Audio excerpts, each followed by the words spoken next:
Gilbert Henderson Bates, Sergeant to the people of Saybrook. What have you been I doing? served in the Union Army, the Wisconsin 1st Heavy Artillery Regiment, and I served in the war between the states. And upon the completion of that great battle on the fields of this nation, I had a neighbor who was rather, I don't know, he's a rather hard fella that said, once a rebel, always a rebel.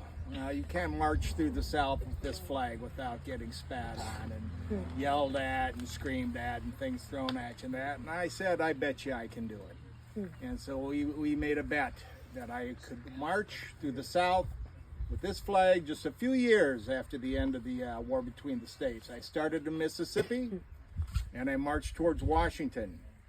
The original wager was $1 a day. And I found as I walked through the South, I was greeted by former rebels, rebel soldiers that we had fought against, people in towns that were anxious to embrace peace after these years of hardship and war. I was welcomed in small towns. They flew this flag over the capital of Richmond, Virginia, the old capital of the South. And they flew this flag all over, and I was welcomed and cared for and put up by people. In fact, they made a new uniform for me in one of the southern towns. They made a new flag for me to carry, and they embraced my march through the South, a march to embrace peace and reconciliation. And so I completed that march, which was a bit of a haul, and I got another bet from a man of wealth, said, well, I bet you can't do the same thing in England. Can you march across England with this flag? Because they were partial towards the South with cotton and what they could supply and how they could assist the Confederate States. I said, I bet you I could march right across Scotland to London. And that I did.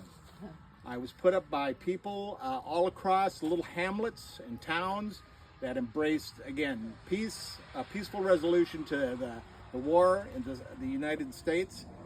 And when I got to London, I was cheered. There were so many people there that I needed to be placed in a buggy and taken across town. I couldn't walk through the throngs of people.